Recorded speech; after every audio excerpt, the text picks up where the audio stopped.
નમસ્કાર મિત્રો, કાયમિક વ્યાયામ શિક્ષકોની જે ભરતી થવા જઈ રહી છે એ બાબતની અંદર ઘણી બધી મૂંઝવણો છે. એ બાબતે થોડીક સ્પષ્ટતા કરું છું.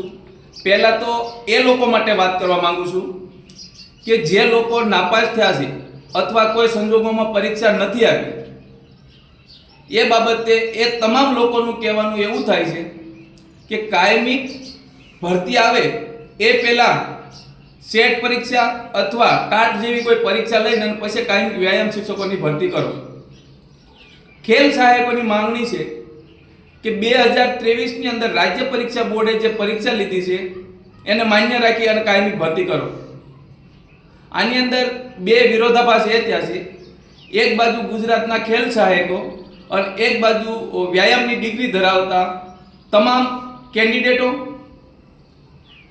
એની સાથે વ્યાયામ જગતની અંદર સંકળાયેલા સંઘો, આ બધાય એક થઈ અને એમનું તાત્પર્ય એવું છે કે નવી પરીક્ષા જ આવવી જોઈએ.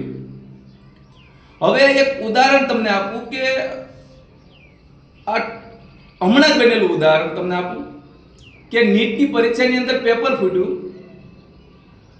અને પેપર ફૂટ્યાના 20-25 દિવસમાં ખબર પડી અને અંદાજે 20 જેટલા બાળકોએ સુસાઇડ કરી લીધું. સુસાઇડ શું કામ કર્યું કે એમને જે પરીક્ષા આપી હતી એ જો ફરીથી લે તો એમને વિશ્વાસ નહોતો કે પાસ થાવી, મેરિટમાં આવી કે ના આવી. આ ઉદાહરણ એ માટે આપું છું કે 2023ની અંદર સેટ પરીક્ષા લેવામાં આવી એની પહેલાં જે ખેલ સહાયકો હાલ કામગીરી કરી રહ્યા છે એમને એ પરીક્ષા પાસ કરવા માટે 3-4 વર્ષ મહેનત કરી, તે પછી એમને પરીક્ષા પાસ કરી અને 3 વર્ષથી શાળાઓની અંદર કામગીરી કરે છે. આ લાંબો ગાળો એટલે 6 વર્ષનો લાંબો ગાળો. તે સમયે હાલ નાપાસ થયેલા સમથિંગ 4000 કેન્ડિડેટોએ સેટ પરીક્ષા આપી હતી, એ નાપાસ થયા હતા. એટલે હવે એમનું કહેવાનું એવું થાય છે કે તમે કોઈ નવી પરીક્ષા લઈને અને પછી ભરતી કરો.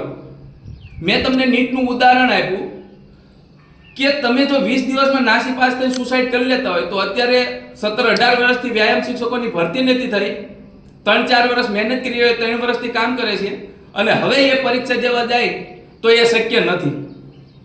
સરકારમાં સતત રજૂઆત એટલે 1.5 વર્ષ, સમથિંગ 1.5 વર્ષથી અમે સતત રજૂઆત કરવી છીએ. દર અઠવાડિયે ગાંધીનગર જઈએ છીએ. સરકારના બધા અધિકારીઓ, મંત્રીઓ, સીએમ સાહેબ, આ તમામ લોકોએ આપણને બાહેધરી આપી હતી. સીએમ સાહેબે તો અગ્ર સચિવ તોરવણિયા સાહેબને ફોન કોલિંગ કરી અને એવું પણ કીધું હતું કે આ ખેલ સહાયકોનું નિરાકરણ લાવો. તે પછી અમારી બેઠક થઈ. બેઠકની અંદર શૈક્ષણિક મહાસંઘમાંથી અનિરુદ્ધસિંહ પરમાર, અધિકારીઓ, મદદની સચિવો, અગ્ર સચિવ તોરવણિયા સાહેબ, અમે 3 લીડરો, આ તમામની બેઠક થઈ. એની અંદર સેટને કઈ રીતે માન્ય કરવી એ તમામ પ્રકારનું એકદમ વિગતવાર ડિસ્કસ થયું. ફાઇનલ થઈ ગયું. આરઆરએ ઓકે થઈ ગયા હતા અને અત્યારે નવો રાવણ એવો કાઢ્યો છે કે તમારા નીતિ નિયમો નવા બને છે અને 11-12 જણાની કમિટી બનાવી અને કમિટીની અંદર નવા નિયમો બનાવવામાં આવ્યા અને એની અંદર એવું કહે છે કે આપણે માળખું નક્કી કરવી, 2014ની નીતિ પ્રમાણે બધા નિયમો ઘડવી, નવી પરીક્ષા લેવી અને પછી ભરતી કરવી.